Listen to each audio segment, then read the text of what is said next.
आज इस वीडियो में हम बताएंगे कंटेम्पररी एथिकल थ्योरीज़ के बारे में। स्टार्ट करते हैं। Contemporary ethicals theories are not referenced in business ethics, but these theories provide existing perspective on ethical decision making from the managerial perspectives. Contemporary ethical theories को समकालीन नैतिक सिद्धांत कहा जाता है।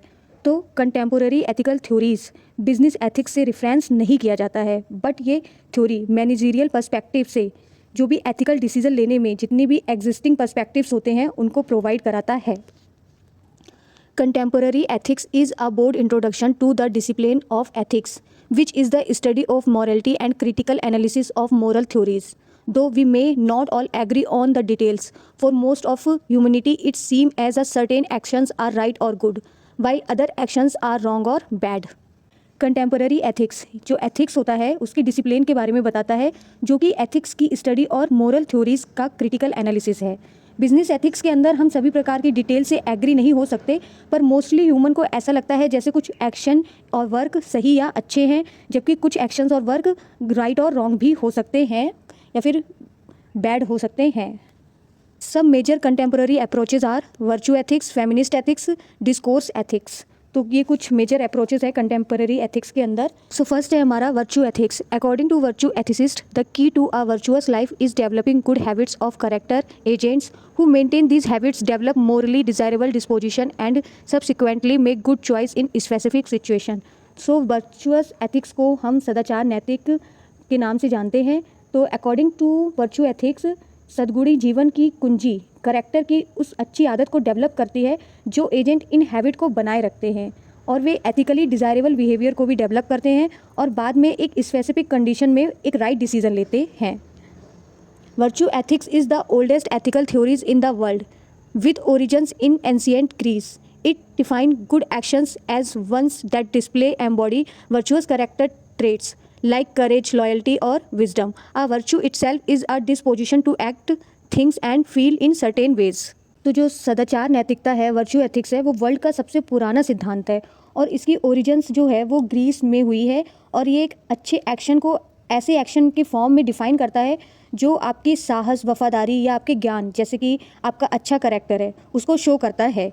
इस तरह की थिंकिंग और एक्ट और फीलिंग जो है वो कुछ खास तरीके से कार्य को परफॉर्म करती हैं। सेकेंड है हमारा feminist ethics. Feminist ethics assumes that people have different orientation regarding approaching and organising social life. Feminist ethics highlights that women are more caring than men and their ethical orientation are primarily determined by ethics of care. Feminist ethics, compared to other ethical, emphasize empathy, caring for one another and avoiding causing harm to other. First है ethics of care. Second, advocates recognition of the unique and moral voice of women. C है stress human relationships and emotion based virtues. Feminist ethics को नारीवादी नैतिकता कहा जाता है। Feminist ethics का मानना है कि सोशल लाइफ को अपनाने और व्यवस्थित करने में लोगों को अपने अपने तर्क देने होते हैं। तो फेमिनिस्ट एथिक्स इस बात पर जोर देता है कि जो महिलाएं होती हैं वो पुरुषों की तुलना में अधिक केयर करने वाली होती हैं, और उनको जो भी एथिकल ओरिएंटेशन होता है वो ये निर्धारित करता है कि एथिक्स ऑफ केयर, ठीक है, यानी कि वो नैतिकता की देखभाल करने वाली होती हैं।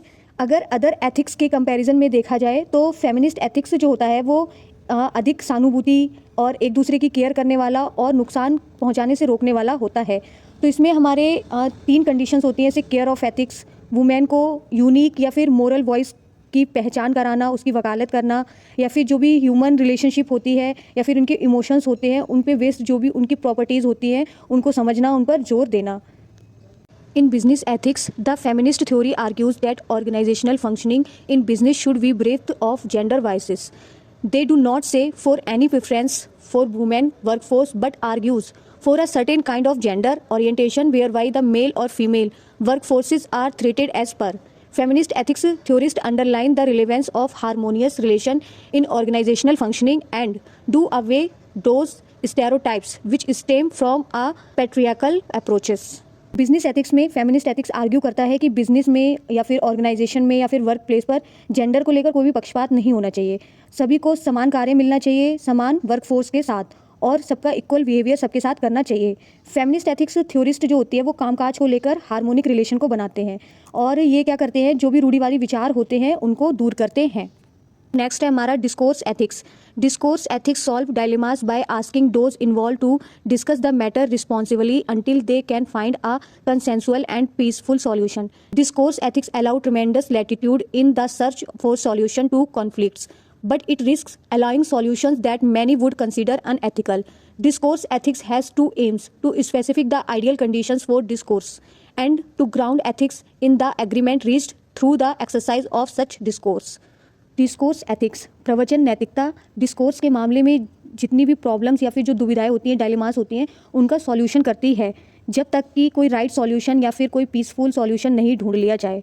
डिस्कोर्स एथिक्स जितने भी कॉन्फ्लिक्ट होते हैं या रिस्क होते हैं उनके सॉल्यूशन के लिए जोखिम उठाती है और उनके सॉल्यूशन के लिए परमिशन देती है, पर कई लोग इसे अनएथिकल भी मानते हैं। जो डिस्कोर्स एथिक्स होता है उसके दो ऑब्जेक्टिव्स होते हैं। फर्स्ट होता है कि डिस्कोर्स के लिए आइडियल कंडीशन को स्पेसिफाई करना और दूसरा होता है कि डिस्कोर्स के मीडियम से जो समझौते पहुंचते हैं उन्हें एथिकल बनाना। Discourse ethical in managerial decision making seeks to engage external stakeholder like consumer groups, civil society organisations and governmental regulatory agencies. Discourse ethics call upon managers to be conscious of not only the legal obligations but also the social obligations of the firm in corporate world environment ethics. तो managerial decision में जो discourse ethics होता है वो consumer group, civil society organisation और government regulatory agencies जैसे जो भी एक्सटर्नल स्टेक होल्डर्स होते हैं उनको शामिल करने का प्रयास करता है। ठीक है, किसमें? बिजनेस एथिक्स के अंदर। तो डिस्कोर्स एथिक्स जो होता है वो मैनेजर्स को ना केवल लीगल ऑब्लिगेशन के बारे में बल्कि फर्म्स की जो भी सोशल रिस्पॉन्सिबिलिटी होती है उनके बारे में भी बताता है। Corporate social responsibility and ideas like porter decision making, creation of shared value are increasingly becoming relevant in managerial decision making. तो जो कॉर्पोरेट वर्ल्ड में environment ethics, corporate social responsibility और पोर्टर की शेयर्ड वैल्यू लाइक जैसे हो गई हमारी managerial decision making हो गई, इनमें क्या करता है वो तेज़ी से रिलेवेंट हो जाते हैं। सो आज के वीडियो में बस इतना ही। आप मेरे चैनल को सब्सक्राइब करें, वीडियो को लाइक करें और ज़्यादा से ज़्यादा शेयर करें। Keep watching.